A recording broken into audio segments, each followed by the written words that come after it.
Fail है, flop हो गया ये।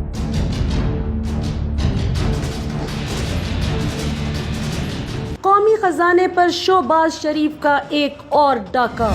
हमारे कौमी खजाने को लाहौर, मुल्तान और रावलपिंडी मेट्रो पर सब्सिडी के नाम पर सालाना अरबों रुपए का टीका तो लगता ही है।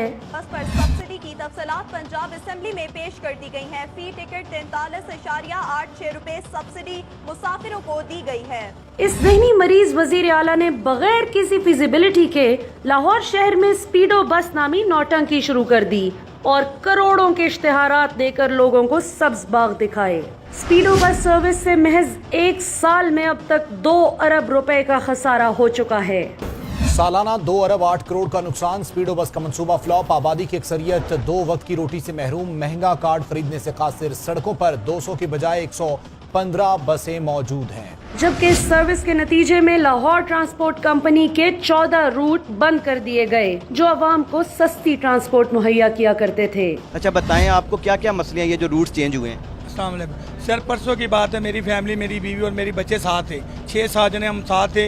हमने बागड़ी से बैठना था, लेकिन हमारे पास 1200 रुपये उन्होंने पहले सबसे पहले हमें ये कहा है, परेशानी ये है कि 1200 रुपये दी। मैंने कहा किस चीज़ के 1200? उन्होंने कहा जी एक आदमी का 200 रुपये का कार्ड है। जिसके नतीजे में न सिर्फ लाहौर ट्रांसपोर्ट कंपनी को नुकसान हुआ बल्कि महंगी तरीन स्पीडो बस भी खाली घूमने पर मजबूर। बाद में आला का एक और नुमाइशी मंसूबा, स्पीडो बस भी बुरी तरह नाकाम। 200 रुपए का कार्ड शहरियों की जेब पर भारी होने के बायस स्पीडो बसें शहर में खाली घूमती नजर आईं। ये है शोबाजी गवर्नेंस।